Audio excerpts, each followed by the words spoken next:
Yo guys, what's going on? Lucky Rave is back again to give you guys my live stream discussion slash review on Fairy Tale 100 Years Quest episode 10. And oh my god, we are in the double digits now. Okay, we are right now, currently, we are in the double digits of the 100 Years Quest anime, which is saying so much. It's honestly saying so much, and just goes to show you like how fast time is flying. Like I'm still thinking about this the other day and going like, man, it just felt like yesterday that the 100 Years Quest anime just started, and we're like what 10 weeks in already on the 10th episode. It's nuts. Honestly speaking, it's like super nuts. But with that being said, I know I'm a little bit late on doing these streams again, but as I've stated before in the past, you know, prior to me starting work again, I did state that, when it came to work, how it was probably gonna like alter my schedule a bit in terms of like when I was going to tackle like these discussion videos, when it came to tackling, my live stream discussions. And, worst case scenario was going to be like if I wasn't gonna be able to tackle the episode discussions on Monday like I primarily do, then 9 times out of 10, it probably would have been, you know, it. Give me one quick sec.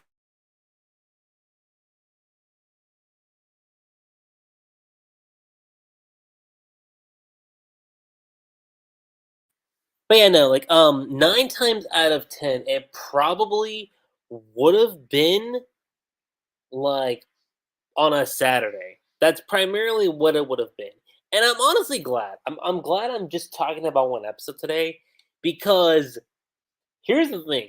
The episode that drops tomorrow, oh my god. Okay? Like, look, I love what this episode does for Lucy. And this episode in particular, Lucy's the highlight, okay? Between last week's episode, this week's episode, Lucy is the highlight, without a shadow of a doubt.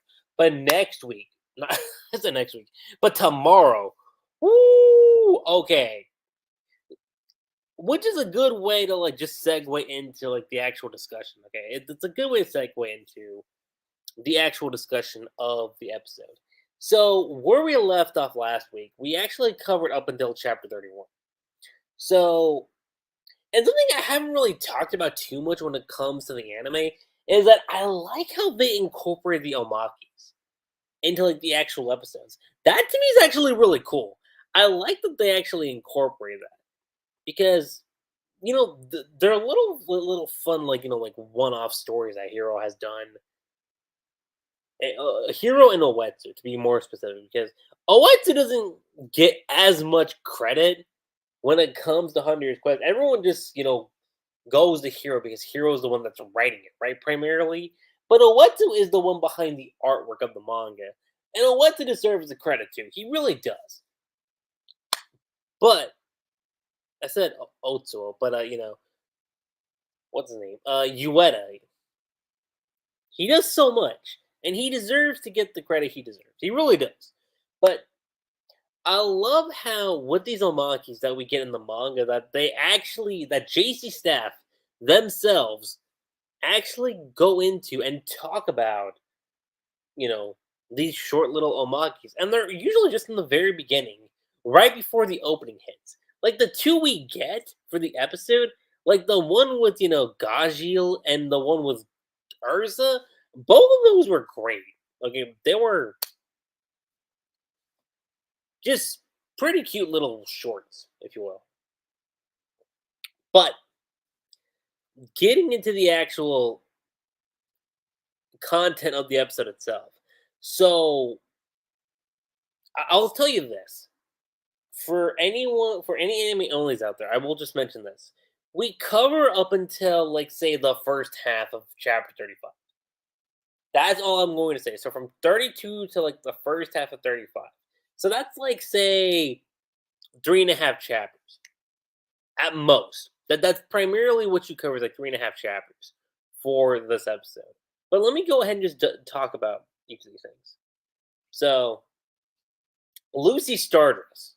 Okay, her Stardress mix, beautiful, and it's amazing. Okay, because you see Loki, Loki's going like, "Yo, a Stardress mix, a form that combines my power with Virgo's," and you see just how like in all Lisana, she's like, "Ah, so pretty." Oh, wait, hold on, nope, can't do this right now. I'm possessed. I need to fight.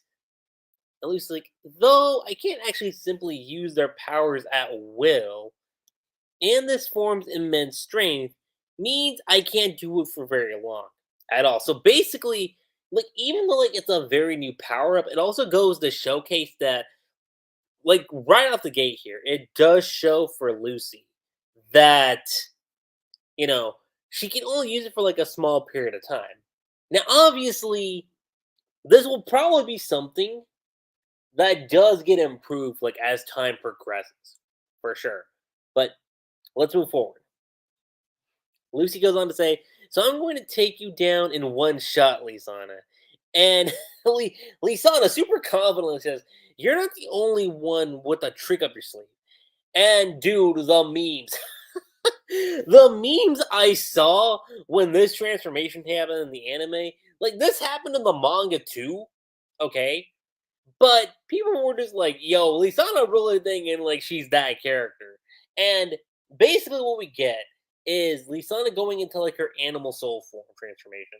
And she takes on the nine-tailed fox. And I know a lot of people's thoughts were, yo, are we referring to that one? No, obviously not. But it's as a transformation, like even back then, I thought this was actually really cool for Lisana. I really did. It's a really cool transformation.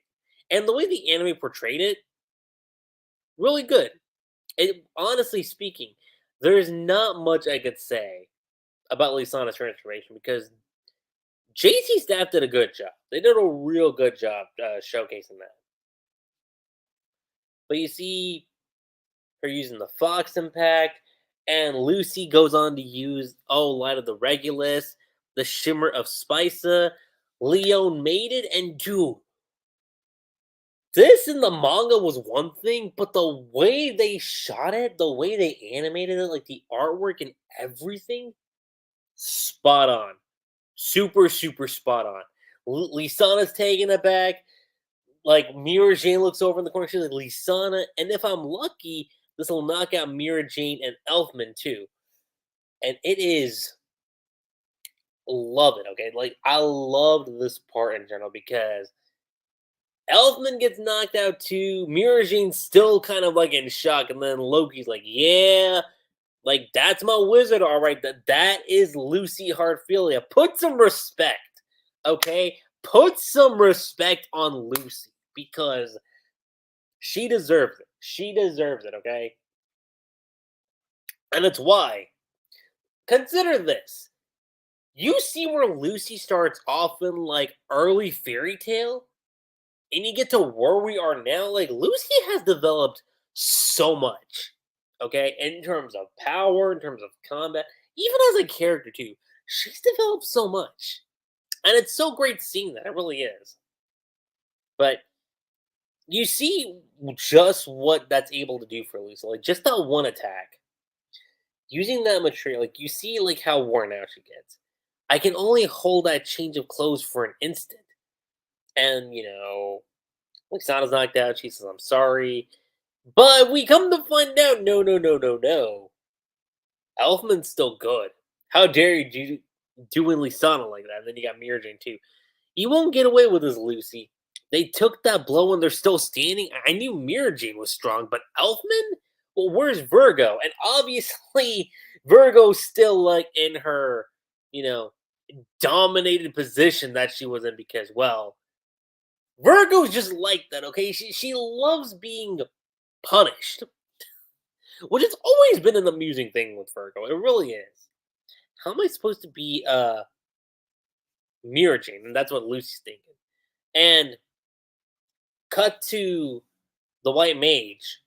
She says, "Hurry up, my fairy tale mages! Destroy the remaining 4 orbs. Then the power of the wood dragon would be mine. And I shall have strength enough to battle the flame dragon god and the others. And all the while, we see Wendy. She notices like a big beacon of light, like just shining through a palace. And she says, I see it, the town on the right shoulder. We need to find that orb. I should be saying this is Wendy and Carla, because Carla's the one that's like flying her over. That light, that's the place. I'm sure of it. Let's go, Wendy. Right. Cut over to the left shoulder where we see Urza. And this part is amusing, okay?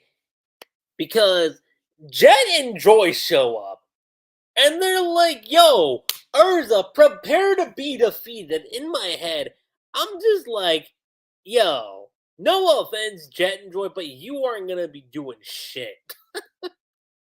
Like, realistically speaking, that is the case here.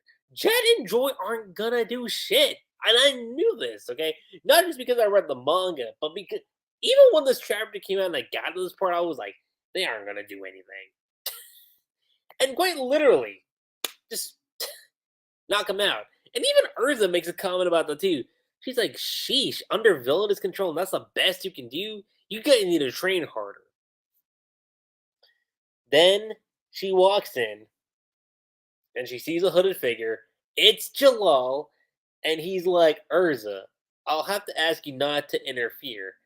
And she's like, is that the orb? Why were you at our guild? I was tracking the White Mage, and that was where I found her. And then I learned the gloriousness of the creed of white magic. Oh, Ford, you're hopeless. Come at me. And basically, like, it's Urza, like, in her, her most prominent armor, right? Like, what she likes to feature in the most. It's like her, like, classic design, right? I read and I'll tell you this, even when I read the manga, I kind of thought to myself, we're going to get a Urza and Jalal matchup. This is going to be cool. And I was like, oh my god, this is going to be kind of terrifying, actually. Because, well, A, it's not the first time Jalal's been controlled. That's one. Number two, I'm kind of just like, ooh, I wonder what's going to turn out. And then this fool. Look, y'all know me. I love Jalal, okay? Jalal is my boy. But he does this. Like, he takes off, like, the cloak. He says, I think not. And, like, this throws Urza off, too. She's like, excuse me? You come at me. She's like, well, why did you strip? Because you were here to watch. And she's like, he's completely insane. I have to defeat him, and I have to do it now. Cut back over to Natsu and Gajil, the town on the right hand. They're still duking it out. Likewise with Gray and, like, the Thunder Legion. With Big Slow, Evergreen, and Siegfried. They're there. Like, Juvia's just hiding off in the corner. And I will say this, for the most part, it does look like the Thunder Legion has the upper hand on Gray, right? Like, because they steal Gray in a position to where he can't use any of his, like, ice abilities. That's essentially what happens. But Gray still has a trick up his sleeve. He still has, like, the Devil Slaying magic. And this was, like, the big cliffhanger for chapter 32. And it was a good cliffhanger, okay? Because it kind of goes to show you, yo, just because you take away my ice does not mean I can be, worthless, powerless. I still have one more trick up my sleeve, and that's my Devil Slaying ability. And it's cool because you see with what Gray's able to do. And this form is, again, just amazing. This fight, I would say pretty quick for the most part, but it goes to show you that Gray's no slouch. And we have all known this, okay? We've all known what Gray's able to do. And despite everything, like, with how Gray's feeling, it's like, look, because I think one of the Thunder Legions, like, they mentioned it to Gray of, like, hey, don't you feel any pain of what you're doing to us, like, your friends. And after the fight's over and, like, the Devil Slayer marks, like, disappear, he says, like, "Of course I feel pain. I had to beat up my own friends." Like, that says a lot. Come back over to Natsu and Gajil, and you see what happens there. Am I to lose to the likes of you again? And Natsu says, "When I'm done with you, I still have to deal with Locus and Gajil and Mira. And I'm already out of magic." Damn it, just go down already, Gajil. I don't want to lose. I don't want to lose, not to the likes of you. And this is where Levy steps in. And what I do want to say, this actually does say something about Natsu, okay? It does say something in a big way. Because Levy says, if you mean to hurt Gajil any further, you'll have to go through me, Natsu. And at first he's a bit taken aback. And Gajil's like, damn it, I told you to stay out of this. You can't beat Salamander on your own. And she says, it doesn't matter if I can beat him. I'm going to fight to defend you, Gajil. All while knowing that she's pregnant, okay? That's the key thing here that we need to remember is that Levy is pregnant. That's what we found out, and it was more like heavily implied. Or at least hinted at that Levy is gonna be pregnant with a child. That's what we kind of came to know. And this part here, with all the stuff happening, when Natsu is about to punch Levy like in the stomach, when Gajil screams stop, he thinks back to this conversation that Lucy, Wendy, and like where he was actually at too. And Lucy's like, a baby? For real? Wendy's like super happy, congratulating her. And Levy's like, thanks, I'm kind of overwhelmed. Okay, someone needs to tell Natsu just how the things actually work, okay? Like, look, I'm all in for Nalu. I really am. Y'all know me, okay? Like Haru and Ellie from Rave Master, Shiki and Rebecca, Shika from Eden Zero. Y'all know I'm with the ships for Hiro Mashima, okay? Nalu is no exception to that. But someone needs to give this man, like, the details. Because I do feel like Natsu's, like, innocence does kind of get the better of him. I will say that. Like his more not okay, arrogance not the word I want to use, right? That's not even the exact tone. Oh my god, what's the word? Simplistic views. Let's say that. His like the way he views things. Again, I don't know the exact word here. And I know the word. Okay, let me say it like this. I know the actual meaning. The word escapes me. Naivety. There we go. Like, I feel like Natsu's naivety does kind of get the better of him in that aspect. So, if him and not if, whenever him and Lucy get together, they need to fix this. That's the one thing I want to say. Whenever Natsu and Lucy do end up together, even before that, someone needs to just be like, yo, bro, that's not how this works. But basically, what he says is, you're gonna lay an egg? And Levy, really? And he's like, whose kid is it? Mine? And she's like, it's not an egg. And it sure as in hell is yours. But Levy goes on to say, like, I can't believe it. Imagine me as a mother. I'm full of doubts right now, but for me, this child, I feel like I could do anything.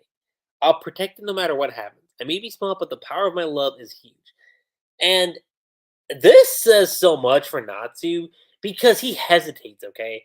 He's hesitating and thinking, like, shit, that baby's inside of Levy.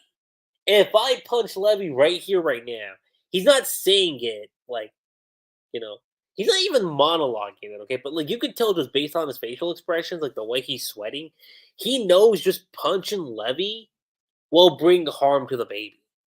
And he even knows that's not something that he should do. So it's a very subtle thing for Natsu. Very subtle growth in his character. And subtlety like this works a lot. It really does. But Levy sees this as an opening. And she's like, "You're open. Solid script carriage." And just sends Natsu off. To where we have Gajil and Levy having a moment. Gajil, are you okay? I can't believe you butted in. I lost to him again. But Levy says, "Oh, doesn't matter. You'll always be my number one, Gajil." Very sweet Golly moment, okay? It's a very sweet, like, is it Golly or is it Gale? I want to say Gale, but. Well, actually, yeah, Gale would make sense. No, honestly speaking, Gale would make the most sense in this case. It would. The more and more I'm thinking about it, anyway. But keeping on going with the train here, quite literally. I mean, to be fair, Nazis being driven away by a carriage, so that should tell you something.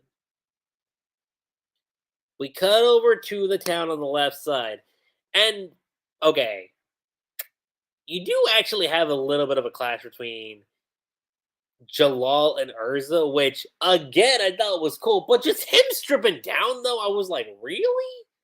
Like, what happened? But you see just how flustered Urza gets when he's like, "You are really strong, Urza," and she's like, get away from my face." But I wanted a nice close look at you, at that face of yours. And she's like, "What is he being forced to do?" Poor Urza, man. She's like, "What am I being forced to do?" And then we cut over to the right side, or in this case, the right shoulder. And Wendy, or not Wendy, Carla's like, "The light came from this church." And she's like, "Wait, Carla, the smell." And then you see Wall, you see Max, you see Nab. Well, what's this gooey stuff? Well, Wendy, don't touch it. And this is where we get one of the new Diabolos members. So another one, my new prey. And this dude, woo, okay. If I remember his name ain't Spider. I know that. It's Nibaru. That's who he is. But he very much like acts like a spider. And he's like, "Oh, new prey, new prey." Which kind of throws Wendy and Carla off. He's like, "Oh, this one smells like a dragon." And Wendy's like, "What is that stuff? Spider webs?" That's what Carla says. And he's like, "Spin, spin, spin." Wendy goes like, It's no use. I can't move. It's web. It's stuck to my body. Spin, spin, spin." But Wendy's like, "I'm not having this right now." Heavenly Dragon's wing attack.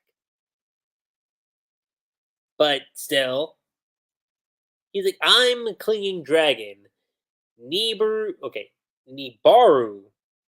That's I say it. Mage of Diabolos. You mean a fifth generation dragon slayer? A dragon eater?" And he just goes on to say, like, "I just came here to eat Aldoron. Like, case in point, that's all I'm here to do, steal him. So I break the 5 orbs. The same goal, break orbs. But before I know it, spin, spin, spin, spin, spin. But you different. Smell like a dragon. I eat it. I eat you." But Carla goes on to say, "Wendy, you have to do something." "I can't. I'm paralyzed." To where we cut on over back to the left hand of Aldoron. And we've got some of the members of Diablos. We got Kyria, we got Scolion, we got Mad Bull, Mr. Chaw. Um, and Kyria says, "I gotta say, it's especially delicious eating in front of a sleeping dragon." And Scolion, like, all unawares that we are going to eat it soon. Downright adorable when it's asleep. Chaw. And she goes on to say, just wait a second. Well, we're sitting on its left hand, aren't we? So could we eat the very ground beneath our feet? And Mad Mo's like, I shall find out, Cha. And Skullion says, please don't. It's said that Aldoron, the wood dragon god, can read minds. If we act before its powers are sealed, there's no telling what might happen. Hence why we must wait for its power. I also gotta remember to keep Discord off too. Like keep the app closed because that app has a habit of just turning on. Hence why we must wait for its power to be sealed by the destruction of the 5 orbs. Kira goes on to say, lucky us. Who would have imagined there would be others trying to do the exact same thing? And Skullion says, yes, perhaps we can sit back and let them do all the work. And Madmo's like, Nibaru and Grace could have relaxed here with us. Cha. No, these orb breakers. They may prove useful in so far as they help us accomplish our goal. But after that, they might get in our way. We should eliminate them. Maybe I could get in on the fun then. I think I detect the faintest whiff of my pet. Obviously, referring to Urza and kind of what she did there. But you see Urza immediately next, like in cat hair outfits and everything. And she's like, look, I'm a kitty cat, Jalal. And like Urza's like completely thrown off. And she's like, I get it. This hypnosis you're under, it might have made you bolder. But I know you. You're defenseless against women. See? I've got a tail tomorrow. And Jalal's just like, ah, shit. Like, why? Why did it have to be this? Or maybe you prefer a bunny or a swimsuit model, gothic lolly. And he's like, oh, dear Lord, what am I gonna do? What am I gonna do? Or maybe some revealing armor is what it does for you. And this dude, again, this is very un-Jalal like, but you see what happens? Kind of gets her thrown off of it. She's like, crap, did I overdo it? And he's like, Urza, I. And quite literally, the position that he puts himself in on top of Urza does say a lot, okay? It does say so much because somebody walks over and he says, sorry, Joel, am I interrupting something? And it's Loxus. Loxus is there and he says his name. Urza realizes what's going on. He's like, okay, I'm going to switch back into my normal outfit, my armor, if you will. You're not forgetting why we're here, are you? And he's like, I know perfectly well why. To get someone fix this man, please. Someone bring this man back to his senses. This is too much. Get it on with Urza. And that kind of throws like Urza off. Huh? What? And to be got on with respectively. And Lox is like, you've completely forgotten. We must destroy the 5 orbs on all for the creed. Interlopers must be killed, no matter what, no matter who they are. No, Urza, I'm going to keep. So we can, and this and that. But Urza's just like, but what are you even talking about? I don't care if you're my companion in the creed. Notice the hair on Urza's head. And she's just like, I'm pretty sure, like, on a normal basis, Urza would be like, I feel kind of flattered by this, but dang. Like, in this situation, I just don't know how to feel. Like, if it was just her and Jalal alone, with no one present, I'm pretty sure she would have been like, maybe, but again, just seeing under the White Mage's influence, like, this is the state Jalal's in. Like, look, it is funny, but at the same time, I'm like, someone fix this man. Please. That's all I'm going to say. We still haven't settled things from that rainy day, have we? And Again, Urza's super confused. She's like, wait, what is going on with Jalal's hypnosis? Still, this might be my chance. They're distracted. I could take them both on. And this is where Kyria shows up. Because she's like, I knew you were here. Hello there, it's been a while. Another enemy of Urza's, and Lox is just like, who are you? Ooh, I smell a dragon. And she's like, what the hell is going on here? To which we cut back over to the right hand. We see Lucy, we see Loki, still dealing with Mira Jane and Elfman. We see the Thunder Legion already being dealt with. Natsu still being like driven off the corner. Thanks. You saved me. Oh, I don't think you're saved, boy. Can you hear my voice? Can you see me standing here? Then you have the right ingredients to be my next meal. I am Reese, the spirit dragon. Thank you for noticing me. And Natsu's just like, well, what's with this guy? And I will say this. That part is the end of chapter 34. That's where we're currently on. So that part right there is the end of chapter 34. And like I said in the very beginning of the stream, we cover up to like the first half of chapter 35. And I will go into exactly where we end off. So we're here. Natsu notices Race. And he's like, a spirit dragon? You're a dragon slayer? And he goes on to say, if I said Diabolos, would you know what I meant? It kind of rings a bell. Pay no mind then. You're going to be consumed by me. But first, I wish to say to you, thank you for noticing me. And Natsu's like, huh? Look, sorry, but I don't have time to screw around with you. But the herd on Gajil and Loxus and Mirajin are still...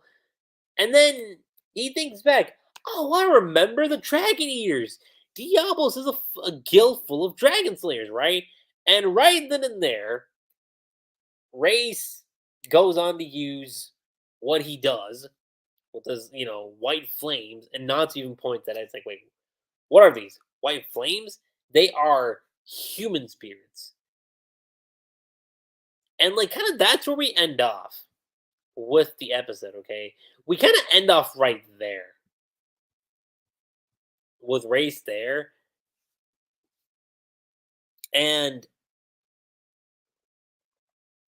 it says a lot, actually. Like, even when, like, Happy catches up to Natsu and asks, like, what's going on, he's like, hey, like, you see the guy, right? He's like, Natsu, I don't see anyone. I think you're going crazy. But it does kind of say something, too, because Happy's like, no, I'm being serious. There's no one here. But what are you talking about? He's right here.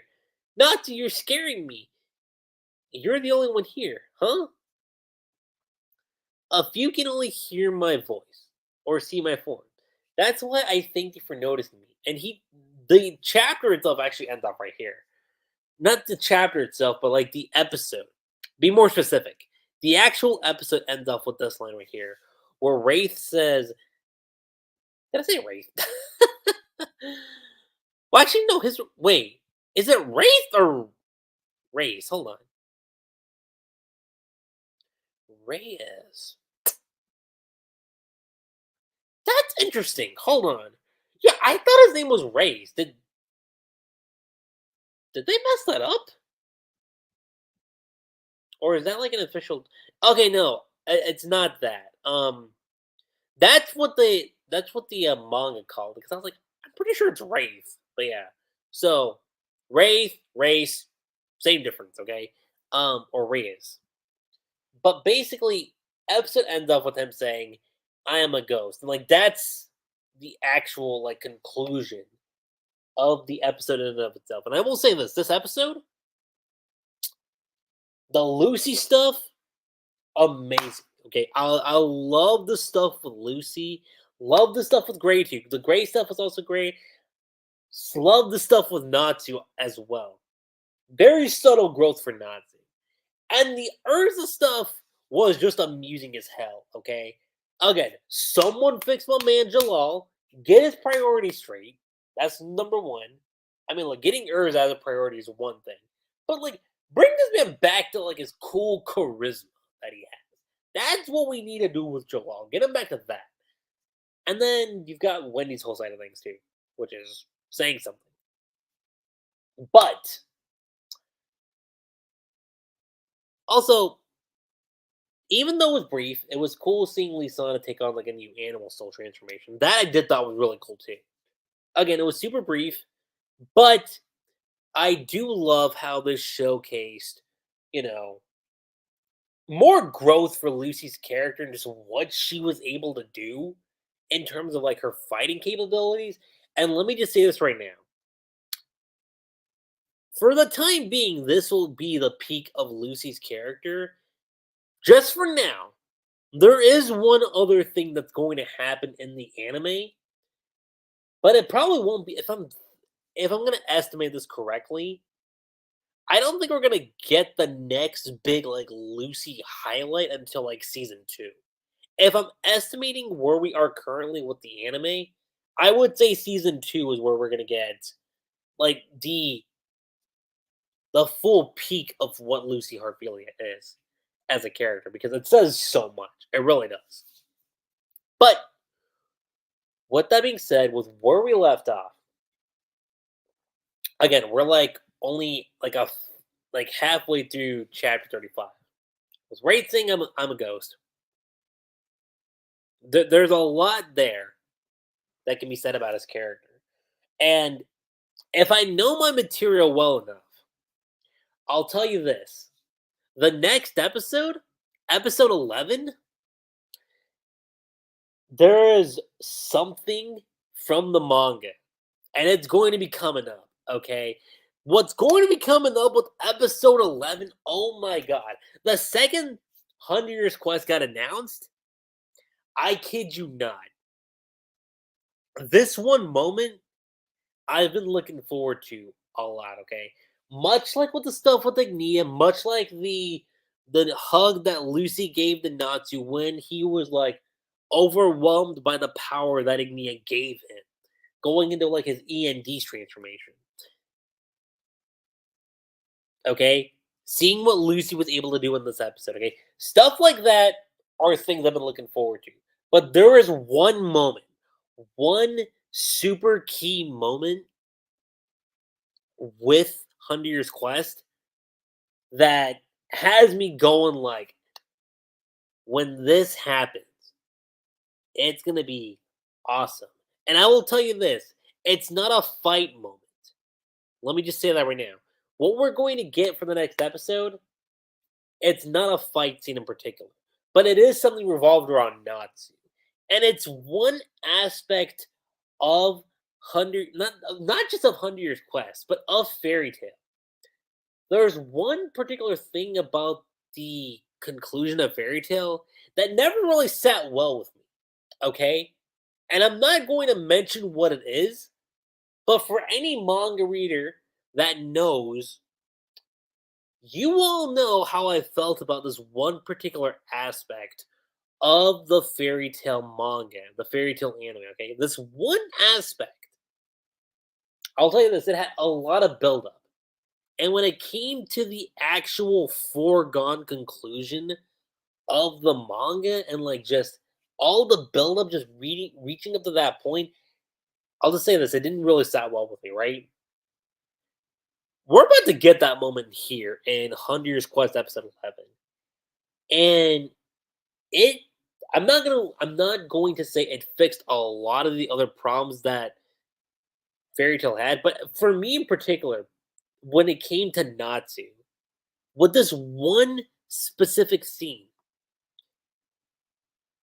actually made it a lot better for me. It made it so much better for me, and that's why I'm so looking forward to the next episode.